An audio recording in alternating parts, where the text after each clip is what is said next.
I came to this interview on my free will. No, there was nothing promised to me for doing this interview. Excellent. Yes, everything that I say at this interview will be the truth. I met Donald Trump at some parties I attend that I was working for Mr. Jeffrey Epstein.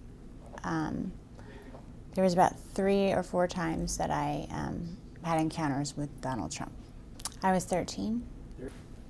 The first time that I met Donald Trump was at a party at Jeffrey Epstein's mansion. There was an orgy going on, and he was kind of watching off in the distance, and he basically asked if I could come over and give him a hand job. And at first, I wasn't very comfortable with it. This was like my first party, and I didn't think that was my responsibility. But my recruiter told me that I needed to do it, so I agreed to. And then he, I began to. Sorry, this is a little difficult, but. Before I gave him a hand job, he kind of slapped my hand away and said, you need to use a glove. And the recruiter ran over and handed me a glove and said, no one touches Mr. Trump's penis without a glove. So I needed to use a glove. I gave him a hand job, and then immediately after he had an orgasm, he left, and I didn't see him again at that party. Jeffrey Epstein is a billionaire friend of Donald Trump's that was responsible for throwing the sex parties. I originally came to New York trying to be a model, and in my travels I met a girl named Tiffany there who was very interested in me and said that that's what she did, is that she helped girls, get what they wanted, and she could help me get into modeling. That she knew a lot of people that were higher ups, and that it would be no problem. And so that's why but I would just basically have to come model at a couple of events and meet some people. It would be no sweat. So of course I went. That sounded like no big deal. And she was recruiting the girls to come to these parties, and they all looked. Most of them were my age. There was maybe a couple girls that were maybe 14 or 15, but it seemed to me like we were all very young. So Okay. Jeffrey Epstein knew that I was 13 years old. When he interviewed me, he asked me to get down to my bra, just my panties, and I thought that was weird, but modeling, maybe it was something about my figure. And he asked that I give him a massage. So then he asked me my age. He asked me, and I told him, told him that I was 13. I told him why I was there.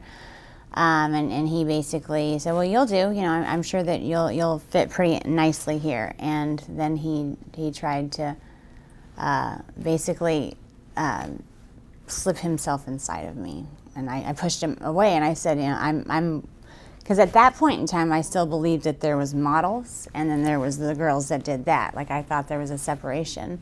So I told him that I wasn't interested in that, but he said that I would do. And as far as Donald Trump, he knew that I was 13, and I believe that Tiffany told him. He seemed to take a liking to me because I was I was so young, and I was also a virgin. So I don't know. It seemed like he wasn't really into having girls that were liked by the other guys. He kind of, the whole glove. He kind of liked things to be his first. If that, for lack of a better term, but he was the one who wanted to get to a girl before everyone else did.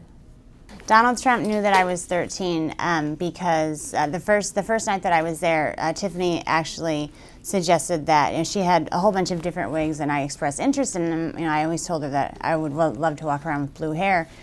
And so I tried some on, and there was a blonde wig that she said that looked great on me. So I wore that wig, and Donald Trump had specifically asked about me because I remind him of his daughter. And she said, well, she's 13 as well.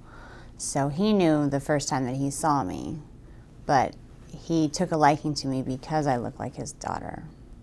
The reason I'm coming out now is when it happened originally, I just wanted to forget about the whole incident. And when I saw that he was running for president, I felt it was my responsibility to come out and tell our country what kind of man this person is. I don't think that he should even be the dog catcher, let alone running the greatest country in the world. After I met Tiffany at the bus station, she took me to, basically went to her house, her apartment, and got ready. I put on a blonde wig because it seemed fun to pretend to be someone different, but we went to the party that I was basically interviewing for, and Jeffrey Epstein was the one that was running the party. He had a quick meeting with everyone that was employed there, and then he had a private interview with me. The first time that I met Jeffrey Epstein, he did try to force himself inside of me without getting the go-ahead or anything. And then it was probably about the third or fourth party is when he basically forced. It was another massage, and it was basically like, it wasn't sex, but there was penetration, and I told him that I didn't want that, but he kind of got a little irritated. So I don't know, there was something about him that I guess I kind of held him, I held a lot of resentment towards him. By that time that happened, I kind of already started catching on that maybe I wasn't there for modeling, and maybe I was just getting used for things, and I felt that I kind of held him responsible. I did receive money to go to these parties. After every party, I was paid by Mr. Epstein. There wasn't, out of all the girls that were there with me, most of them were 13, 14. I think the oldest one might have been 16, just turned 16. And she'd been there for a while. It was Tiffany. He liked to watch other people have sex. He's a germ, doesn't like germs, so he, rather than partaking, he just watches. So and Tiffany had informed him that I was the virgin, and so I was basically, so it was Tiffany who introduced us. Okay. Second time that I saw Mr. Trump was same scenario. He was onlooking at an orgy, and Tiffany came over to me and said that Donald Trump had requested that I perform oral sex on him, and I'd never done something like that with anybody, so I was a little nervous. So I walked up to him, and he was sitting there very proud, and I just kind of moved in that direction, and he kind of slapped me away and said, "What are you doing? You need to put a condom on," like I was some dirty filth or something without a condom. Tiffany ran over and handed him a condom and apologized, profusely, and said that would never happen again. And she looked at me and scolded me basically like a child and said that, that's not how, Donald Trump always, anytime you touch his penis, it needs to have a condom on or a glove, and especially when it comes to performing oral sex. So I apologized, and then I performed oral sex on him. And once he was done, he hopped up, and that's the last I saw of him at that party. It's like once he's done, he's out. So. Okay. Sometimes before some of the things that I noticed that were weird with him was sometimes before the parties he would come over and Jeffrey Epstein and himself would kind of banter back and forth, and he was Donald Trump was very racist. He said a lot of racist things. Like there was a lot of comments towards Mr. Epstein about being Jewish. And called him a Jew bastard, so that he was cheap. And there was some words I didn't even understand. Something about the shape of his penis being directly related to his mole. Or I'm not too familiar with the Jewish traditions. So, but I'm pretty sure that whatever he was saying wasn't very nice. Also referred to, people of Hispanic or, Hispanic name, they called them spics. That was around the first time that the World Trade Center had gotten the bombed in the 90s. And he was, talking about the towel heads and how, we would just be better off if we, didn't let him in or, basically got rid of every single one that was already here. And I felt it made me really uncomfortable, really, really uncomfortable. He also loved to call black people niggers, and Arabic people he called sand niggers. The only time that he tried to give me some money was our last encounter together, where he acted out a rape fantasy.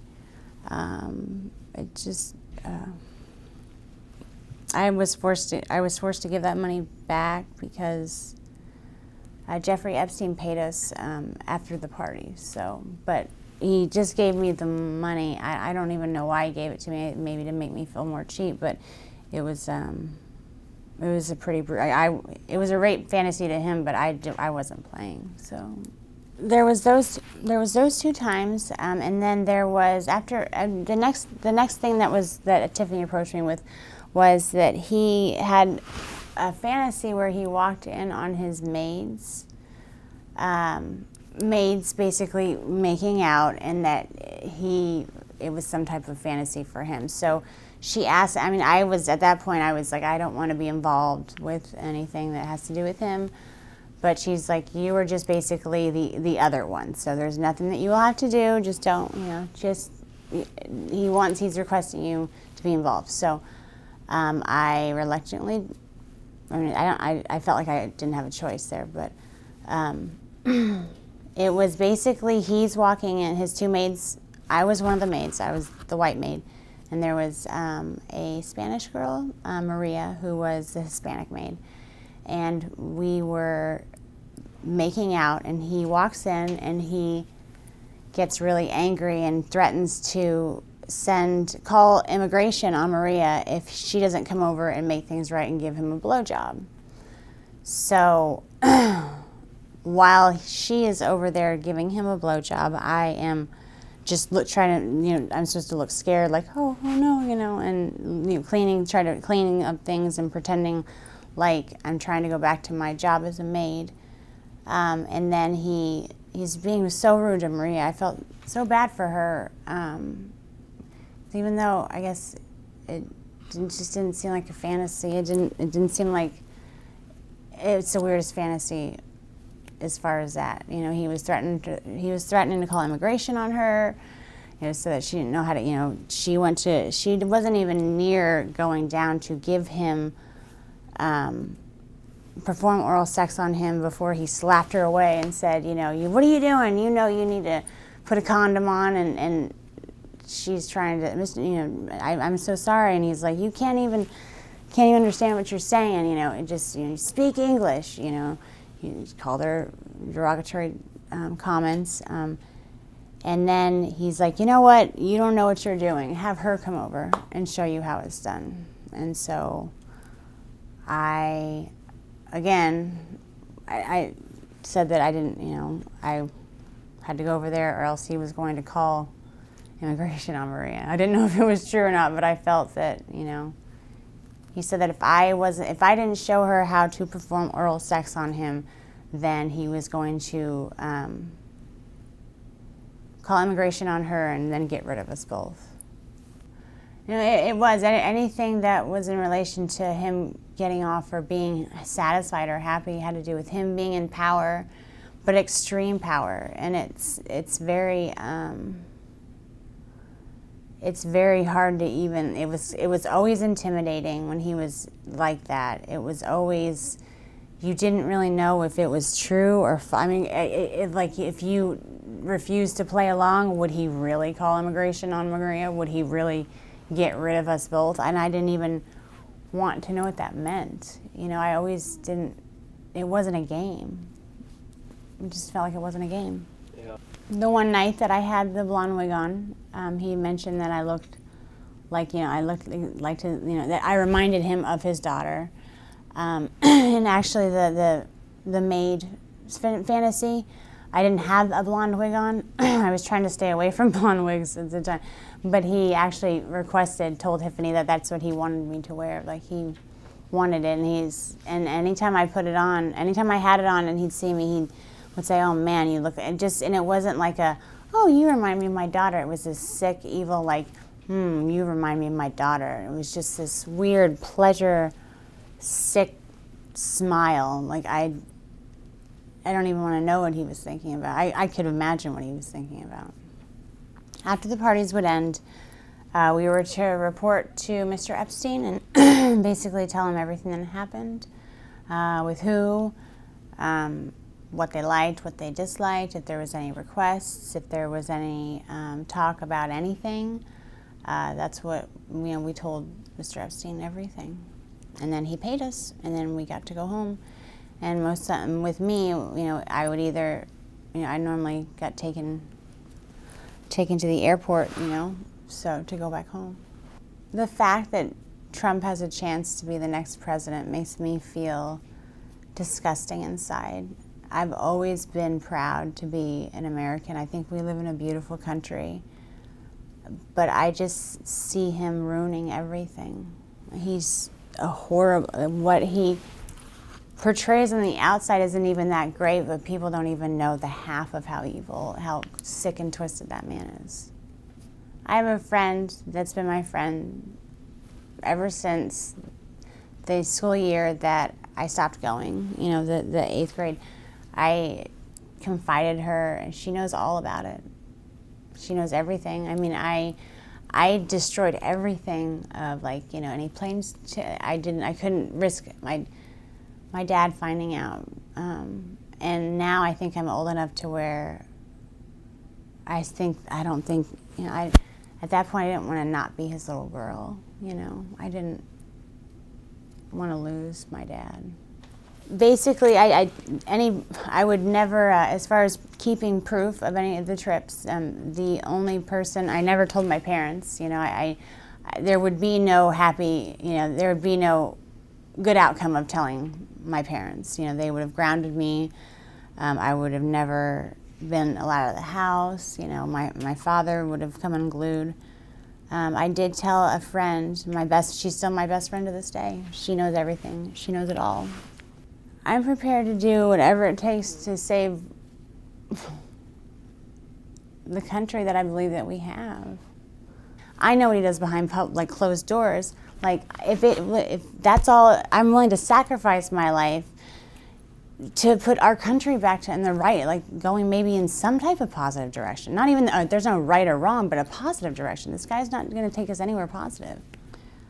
You know, as far as my life changing by coming out with this information, I've thought long and hard about whether or not I should. And I've gone back and forth. But I think that I think that the American people need to know what kind of man this person is. And if my life changes because of that, then so be it. But the American people need to know what they're dealing with. If I had the chance to talk to Donald Trump, I would run the other way. I'm scared of him like I've never been scared of anything else in my entire life. I can't explain it to you, but I just the fear of him even being in the next room, I have a panic attack. The last encounter that I had with Donald Trump, Tiffany approached me about a rape scene that was supposed to be played out, and I didn't like the sound of that at all. But Tiffany assured me that it wasn't going to be, if it was anything I wasn't comfortable with, we could stop. That she would be right there, and that it wouldn't get out of hand, and that it was a fantasy, like it wasn't really going to happen. And so I told her that I would. She basically, Tiffany was always nice to me. It wasn't that I trusted her, else and I wouldn't always trusted her or done what she asked me to. But she was there, and he came in, and I was basically tied to a bed with pantyhose, and he tied him, and they were so tight it hurt to even lay there. And I tried to say something, and it was like, he just, shut up, shut up, bitch. It was basically like he was being really, really rough, and I understand. It just didn't seem like a fantasy, and I started to get scared, and he was, basically ripping my clothes off, and I was actually I got freaked out. I told him that I didn't want to do this. I screamed over for Tiffany. She was like, Mr. Trump, she's only, this is scaring her. And he's like, oh, you shut up too. He just turned into this animal. It was like a completely different person. It was like everyone in the room was scared of him, and I was, it was like I couldn't do anything about it.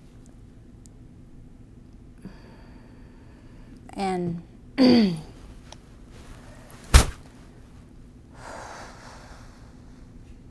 he ripped off all my clothes, and he started to basically have sex with me, and I was screaming because I'd never had sex before. It was my first time, and Tiffany was yelling at him too. She was saying I was a virgin, and he told us to just shut the fuck up, and just basically took my virginity while I was crying and telling him to stop. And that's basically begging for him to just stop. And Tiffany didn't know what else to do either. No one was there to help us, or me. And so after the fact, he basically finishes it. It didn't take that long at all. But it felt like it was 5.5 hours. It felt like it was an eternity. I don't even know how long it was, but he was done, and I was crying, and Tiffany was consulting me, and she was, apologizing. She told me that she just never put me in that situation again.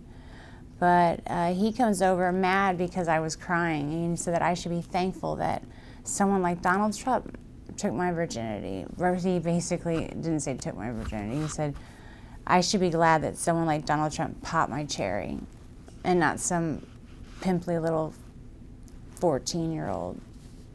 And I just was like, what if I said, what if I get pregnant? Not even talking to him. I didn't want to talk to him. I was talking to Tiffany.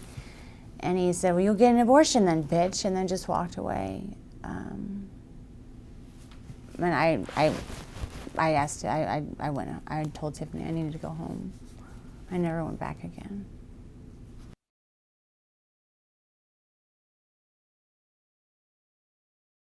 I guess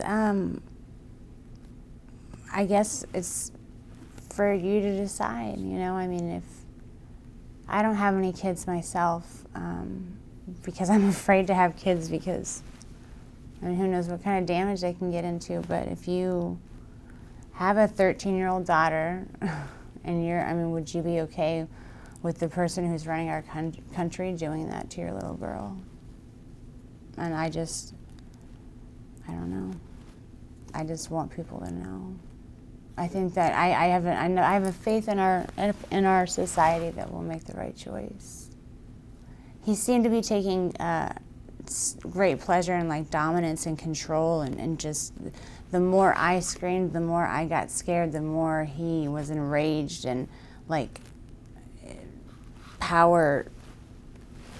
enraged with power, and it was like he was just charged with it. It was scary. My experience with Donald Trump has made it to where I can't be in a healthy relationship, much less I can't be in a relationship without myself sabotaging it. I don't do well. I've been in a couple of relationships. I mean, they're never of interest to me normally, but one in particular that was he was a wonderful man, and I completely, knowing I had like subconsciously, I couldn't even control myself. It was like I had to get him out of my life because, I don't know why. It was like anytime anyone loves me, I don't feel worth it, or,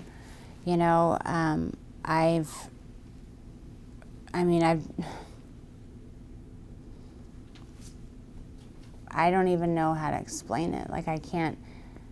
Friends, I can have guys that are acquaintances, but I just, anytime it's maybe someone expressed anything else besides that, I can't.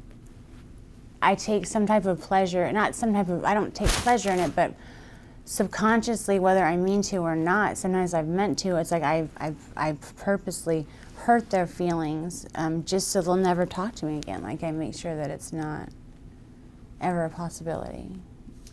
Donald Trump destroyed my feeling of self-worth and my self-esteem when it was still growing, like when it just bloomed. It hadn't even had a chance to experience anything. I have only spoken to one therapist about this just recently, actually. For a long time, I really tried to forget about it. Just tried very hard. But I've been to counseling for other things, and I went to counseling for the previous relationship that I was sabotaging, and my counselor said, something has happened to you where you need to deal with that. That's actually what kind of was like, He knew that there was something that had happened where I was sabotaging these relationships, but he said that it was my responsibility to deal with it, of course. This situation with Donald Trump has destroyed my self-esteem, and it's made it to where I feel like it's destroyed part of my life. The only healthy relationship I've completely demolished. And I love to choose the dysfunctional ones that I know I can just push away. After what happened with him, I can't trust a man ever again.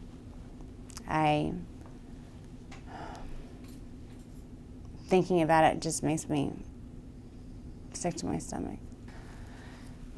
So when something so traumatic happens to someone that's so young, you never ever really get over it.